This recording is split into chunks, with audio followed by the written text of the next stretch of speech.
Pour Emmanuel Macron, l'intelligence artificielle est aussi une révolution politique.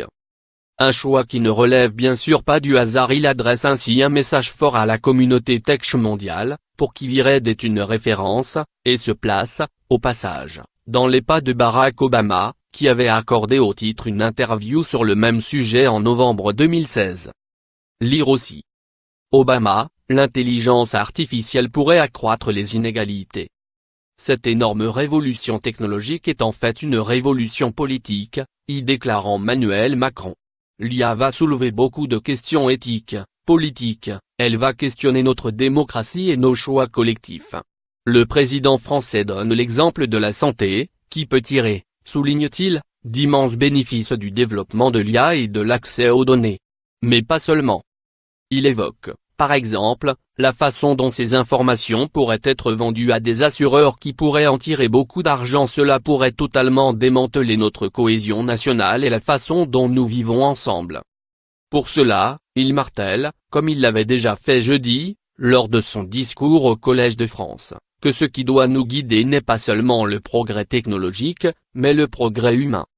Lire aussi.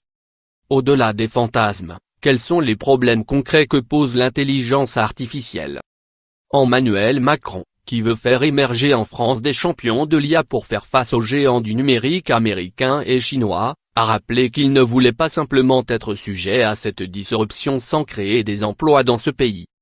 Mais pour y parvenir, a répété le président français, encore faut-il instaurer un climat de confiance mutuelle entre les chercheurs, les acteurs privés, les startups et les citoyens. Si la première catégorie a confiance dans le fait que ce pays puisse être un écosystème pertinent pour elle, et qu'en même temps, je parviens à instaurer la confiance de mes citoyens envers l'IA, j'aurai réussi.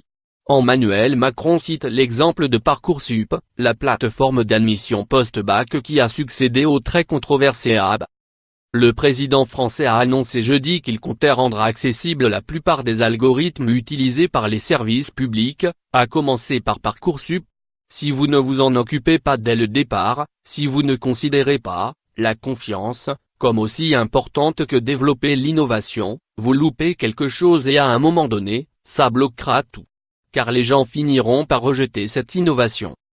Emmanuel Macron a aussi donné son point de vue sur les armes autonomes, un sujet qu'il n'avait pas abordé lors de son discours jeudi au Collège de France, et sur lequel le député Cédric Villani, auteur d'un rapport sur l'IA rendu mercredi au gouvernement, était resté très évasif.